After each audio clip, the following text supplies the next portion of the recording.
தேர்தல் ஆணையம் இந்திய தேர்தல் ஆணையமாக செயல்படவில்லை. இன்று அவர்கள் வெளியிட்டுள்ள அறிக்கை முற்றிலும் அபத்தமானது. உண்மையைச் சொல்லப்போனால் தேர்தல் ஆணையம் தன்னுடைய கடமையைச் செய்யவில்லை. இப்போது நம்மிடம் 100% உறுதியான ஆதாரம் இருக்கிறது. கர்நாடகாவின் ஒரு தொகுதியில் தேர்தல் ஆணையம் ஏமாற்றத்தை அனுமதித்துள்ளது. இது 90% இல்லை. நாங்கள் உங்களிடம் இதை காட்ட முடிவு செய்தால் அது 100% நிரூபிக்கக்கூடியதாக இருக்கும். சரியா? நாங்கள் வெறும் ஒரு தொகுதியை பார்த்தோம். அங்குதான் இதை கண்டுபிடித்தோம். எனக்கு முழுமையான நம்பிக்கை இருக்கிறது. தொகுதியில் தொடர்ச்சியாக இதே நாடகம் நடைபெறுகிறது. ஆயிரக்கணக்கான புதிய வாக்காளர்கள்.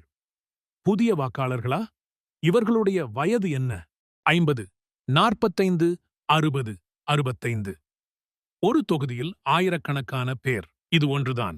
வாக்காளர் நீக்கம், வாக்காளர் சேர்த்தல். புதிய வாக்காளர்கள் என்றால் 18 வயதுக்கு மேற்பட்டவர்கள்தானே? நாங்கள் அவர்களிடம் நேரடியாகச் சென்றோம். நான் தேர்தல் ஆணையத்துக்கு ஒரு செய்தியை அனுப்ப விரும்புகிறேன். நீங்கள் இந்த பேச்சுக்களோடு தப்பித்து விடலாம் என்று நினைத்தாலோ, உங்கள் அதிகாரிகள் தப்பித்து விடலாம் என்று நினைத்தாலோ, நீங்கள் தவறாக நினைக்கிறீர்கள். நீங்கள் தப்பிக்கப் போவதில்லை.